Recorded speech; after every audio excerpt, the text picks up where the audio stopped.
नमस्कार दोस्तों, मैं नरेंद्र स्वागत करता हूँ आप सभी का फिर से डिफेंस रेजिडेंट में। माफ कीजिएगा, थोड़ा सा देर में इस वीडियो पे मैं रिएक्शन दे रहा था। जो वीडियो है वह पसंद हो सर का। जो टॉपिक है, Pakistani accept diplomatic defeat in Kashmir, world is silent on Kashmir, says Asif Munir. और चैनल है स्टडी IQ IAS, जैसे कि आप सबको बताइए। जो वीडियो है पहले वो देख लेते हैं, उसके बाद मैं जो है अपना ओपिनियन दूंगा। नमस्कार and welcome you all to study IQ। मैं हूं प्रशांत धवन। नाउ कश्मीर के इशू को लेकर डिप्लोमेटिक डिफीट पाकिस्तान ने एक बहुत ही सटल तरीके से एक्सेप्ट कर ली है। रिसेंटली पाकिस्तान के आर्मी चीफ एक स्पीच दे रहे थे। इसमें इन्होंने कैटेगोरिकली ये कहा है कि पूरी दुनिया आज के समय कश्मीर के इशू को लेकर चुप है और जो इनका साइलेंस है ये डेफनिंग। ऑब्वियसली अपनी तरफ से ये कह रहे थे कि ये गलत है और दुनिया को चुप नहीं रहना चाहिए, मगर ये बात अब पाकिस्तान के आर्मी चीफ खुद अपने लोगों के सामने एडमिट कर रहे हैं कि अब दुनिया कश्मीर के इशू को लेकर साइलेंट हो चुकी है। ना चाइना ना टर्की, इवन रिसेंटली हमने देखा कि ईरान के प्रेसिडेंट भी जब पाकिस्तान में आए तो जॉइंट स्टेटमेंट में बहुत ज्यादा एक छोटा सा मेंशन था कश्मीर का, मगर उन्होंने खुद अपने मुंह से कश्मीर एक बार भी नहीं बोला। ये जो क्लिप है आसिफ मुनीर की, ये देखिए। Regardless of what our adversary says, another region where force is violently trampling over human rights and muzzling voices for self-determination is Indian illegally occupied Jammu and Kashmir. The silence of the world over Kashmir is deafening, but we will continue to extend moral, political and diplomatic support to the people of Kashmir. Now कितनी interesting बात है, आज से करीब 3 या actually 2 साल आप कह लीजिए, 2-3 साल पहले ना पाकिस्तान का मीडिया ये लाइन यूज करता था काफी बार कि जो पश्चिमी देश है प्राइमरली यूरोप और यूएस, इनके यहाँ बिल्कुल एक डेफनिंग साइलेंस है ओवर कश्मीर, क्योंकि उस time United nation security council में या फिर यूएन ह्यूमन राइट्स काउंसिल में टर्की या फिर चाइना कश्मीर का इशू रेस करते रहते थे। अब वो दोनों भी बिल्कुल शांत हो चुके हैं। ईरान का मैं आपको बता ही चुका हूं, मैंने इस पर एक पूरी वीडियो बनाई थी और दिखाया था आपको कि ईरान के प्रेसिडेंट के सामने पाकिस्तान के प्राइम मिनिस्टर बार बार बोलते गए कि थैंक यू, आपने कश्मीर का इशू रेस किया, आप हमेशा कश्मीर के इशू को लेकर हमारे साथ खड़े रहे थे। मगर रईसी ने अपनी स्टेटमेंट में एक बार भी कश्मीर का मेंशन नहीं किया, सीधा ये ध्यान ले गए गाजा की तरफ। और इससे पहले आपको याद होगा मैंने एक और वीडियो बनाई थी जहां पर मैंने आपको दिखाया था कि जब शहबाज शरीफ पाकिस्तान के प्राइम मिनिस्टर ये सऊदी अरेबिया भी गए थे, उस टाइम भी कश्मीर को लेकर सऊदी अरेबिया ने कोई भी सपोर्ट नहीं प्रेजेंट किया पाकिस्तान को। तो जो ये फ्रस्ट्रेशन है ना, ये अब धीरे धीरे बिल्ड हो रही है और इसलिए पाकिस्तान के आर्मी चीफ भी कह रहे हैं कि अब तो इनका जो मीडिया कहता था कि सिर्फ पश्चिमी देश चुप है, अब पूरी दुनिया ही चुप है। There is deafening silence over Kashmir according to Pakistan army chief. now एक क्वेश्चन आप रेज कर सकते हैं कि क्या इस स्टेटमेंट के बाद हम ये कह सकते हैं कि जो कश्मीर एटलीस्ट जो अभी हमारे पास है, it is very much part of the Republic of India, जो पाकिस्तान ऑक्यूपाइड कश्मीर नहीं है, क्या हम कह सकते हैं कि एटलीस्ट ये वाला जो एरिया है यहाँ पे पाकिस्तान अब काफी हद तक हार मान चुका है? इस स्टेटमेंट से लगता है कि ये अब बस मॉरल सपोर्ट, डिप्लोमेटिक सपोर्ट वगैरह उसकी बातें करते रहेंगे, बट ओवरऑल पाकिस्तान भी मान चुका है कि वर्ल्ड कम्युनिटी एटलीस्ट जो इंडिया के पास जम्मू कश्मीर है उसको लेकर अब कोई भी डिस्कशन नहीं करने वाली। अब जो डिस्कशन होगा, जो बातचीत होगी, वो पीओके के बारे में ही होने वाली है। और रिसेंटली मैंने ये भी नोटिस किया है कि जो शक्सगम वैली है ये न्यूज में आ चुकी है। यहाँ पे आप देख पाओगे इंडिया ने शक्सगम वैली के ऊपर एक ऑफिशियल स्टेटमेंट भी दी है कि it is part of the Indian territory. Basically हो क्या रहा है कि सैटेलाइट इमेजेस से पता लगा है कि ये जो इलाका है ना यहाँ पर, ये है शक्सगम वैली। ना ये एरिया पाकिस्तान ने चाइना को गिफ्ट कर दिया था और ये सब किया गया था 1963 के एक एग्रीमेंट के अंडर। चाइना और पाकिस्तान के बीच में एक एग्रीमेंट हुआ था इंडिया पाकिस्तान की 1962 वॉर के बाद। देखिए इंडिया पाकिस्तान की जो 1962 वॉर थी, इंडिया के लिए एक बहुत ही बड़ा सेटबैक था, क्योंकि आप इमेजिन करके देखो, एज ऑफ 1963 ये जो एरिया है ये पाकिस्तान की आर्मी कब्जा चुकी थी, पीओके बना चुकी थी इसको। फिर जो ये वाला एरिया एक्साइड चीन का, ये चाइना हड़प चुका था ना। इसी बीच क्या होता है कि चाइना पाकिस्तान के पास पहुंच जाता है कि हमारे पास हिस्टोरिकल एविडेंस है कि जो शक्सगम वैली है ना, ये भी हिस्टोरिकली कई सालों पहले ये चाइना का पार्ट हुआ करता था। आप समझ सकते हैं, जो ज्यादातर चाइना लैंग्वेज यूज करता है वो यहाँ पर यूज करी गई।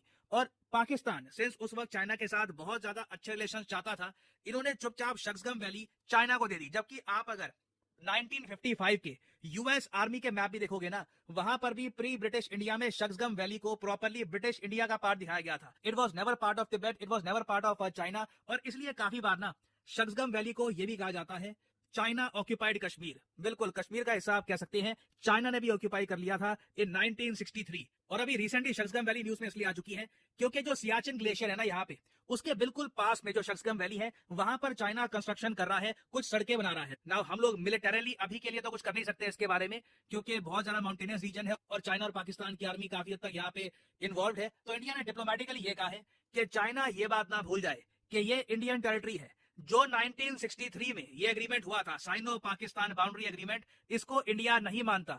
It is Shaksgam valley, it is part of Indian territory. तो ये मैं आपको बता दूं, फ्यूचर में भारत जब पीओके वापस लेगा, और मैं आपको बता दूं वो प्रोसेस ऐसा नहीं है कि सिंगल स्ट्रोक में पूरा पीओके वापस ले लिया और हम ज्योग्राफिकली वापस जुड़ चुके हैं अफगानिस्तान के साथ, पूरा एक्सेस खुल गया। नहीं, पीओके को वापस लेना फेजेस में होगा। पहले कुछ एरिया वापस में आएगा, फिर कुछ और, क्योंकि माउंटेनियस एरिया है, आगे बढ़ने में कई महीने लग सकते हैं। उस टाइम डेफिनेटली एक क्वेश्चन ये भी आएगा कि क्या हम शक्सगम वैली को वापस लेंगे, क्योंकि उस केस में it might mean A direct war with China.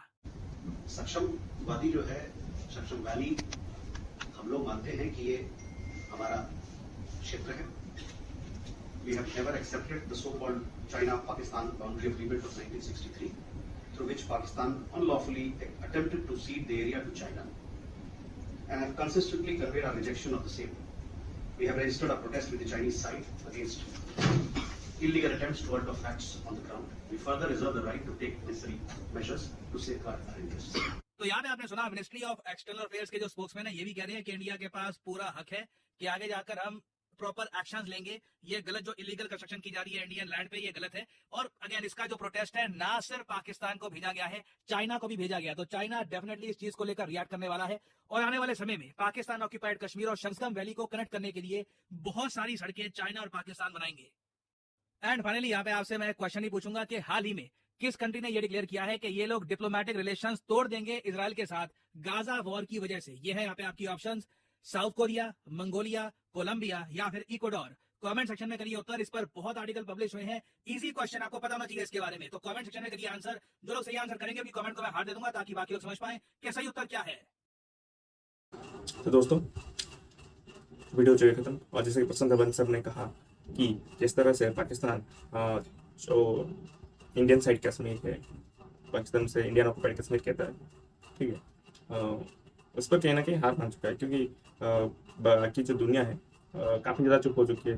पहले तो वेस्टर्न कंट्रीज तो आपको पता है कि आपने जहाँ पर अपना फ़ायदा होता है वहीं पर आवाज़ उठाती है, और उन्हें पता है किस साइड लेना सही है, तो बहुत चुप ही रहते हैं इस बारे में। और बाकी जो पाकिस्तान के थोड़े बहुत मित्र कंट्री हैं, वो पहले दिया करते थे कुछ इंडिया ऐसा कर रहा है वैसा कर रहा है, लेकिन ये सब बदल गया जब G20 समिट किया गया।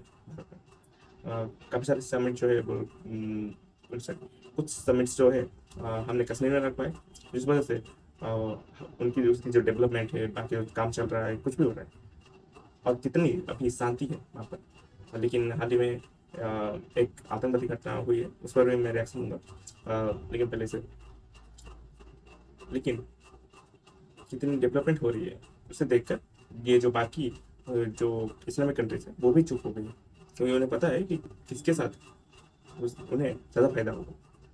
तो अभी वो न्यूट्रल स्टांस दे। और रही सक्सन वैली के बाद, तो हमें कहीं ना कहीं 1963 में जब एग्रीमेंट हुआ, तो हमें आवाज़ उठाना चाहिए था कि आखिर एक डिस्ट्रीब्यूटेड टेरिटरी को बिना पूछे आप दूसरे देश को गिफ्ट कर देना, ये कहाँ के नियम। जैसे अभी पाकिस्तान 360 आर्टिकल हटने के बाद काफ़ी चिल्ला रहा था, लेकिन अब देखिए बिल्कुल शांति है, काफ़ी ज़्यादा डेवलपमेंट हो गई कश्मीर में। उसी तरह भारत को भी आवाज़ उठाना था कि बिना भारत के परमिशन के आप तीसरे देश को कैसे गिफ्ट कर सकते हो वो जगह। और वहीं पर चाइना का चांस ये है कि हिस्ट्री में ये उनका पार्ट था। अगर चाइना को कहा जाए कि पृथ्वी किसका है, पृथ्वी कहेगा कि चाइना को, तो ये भी कहेगा पृथ्वी हमारा है, हमने पता नहीं कौन से साल में इसके ऊपर पूरा कब्जा कर रखा था। ऐसे तो भारत मतलब अखंड भारत बनाएगा तो यहाँ पर पाकिस्तान, अफगानिस्तान, ईरान, ऊपर से तिब्बत है ना, तिब्बत, भूटान, नीचे से बांग्लादेश है, और फिलीपीन वहाँ तक चला जाएगा, फिलीपीन, इंडोनेशिया वहाँ तक चला जाएगा। और ये पता नहीं कौन सा इतिहास कर रहे हैं, इतिहास की बात कर रहे हैं, जबकि इन्होंने इतिहास में कभी भारत के पास आसपास तक नहीं आए।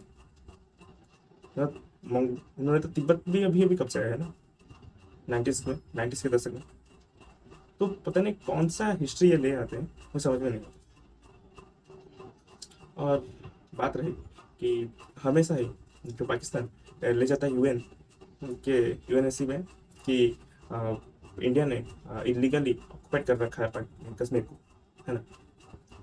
तो हमारे पास डॉक्यूमेंट है, सब कुछ है, हमारी हिस्ट्री हम दिखा सकते हैं, उसके बाद भी हम इतना वेट क्यों कर रहे हैं, मुझे समझ में नहीं आ रहा। जबकि राजा हरि सिंह ने खुद हम भारत के साथ जुड़ने का फैसला लिया था, क्योंकि पाकिस्तान ने हमला किया। और उनके जो सेनापति थे, उनका नाम याद नहीं आ रहा मुझे से, वो भी मारे गए थे 1947 की जंग में, जब पाकिस्तान ने हमला किया था कश्मीर पर। उसके बाद ही तो राजा हरि सिंह ने जो है सिग्नेचर किया भारत के साथ मिलने का। उसके बाद इंडियन आर्मी की वहाँ पर, और वहाँ पर उन्हें रोक दिया कब्जा करने से। इतने सारे सबूत होने के बाद भी अगर हम हमारे जम्मू कश्मीर को वापस नहीं ला पा रहे, तो उसके डेवलपमेंट में देरी हो रही है, तो कहीं ना कसूर हमारे गवर्नमेंट का भी। तो हमारे गवर्नमेंट को ट्राई करना चाहिए कि जितना जल्दी हो सके, आज कश्मीर है, पाकिस्तान ऑक्युपाइड कश्मीर और चाइना ऑक्युपाइड कश्मीर, दोनों को ही लाया जाए। जैसे आपका क्या ख्याल है, आप कमेंट सेक्शन में लिख सकते हैं। तब तक फिर मिलूंगा एक और नए वीडियो में। तब तक के लिए नमस्कार, जय हिंद, जय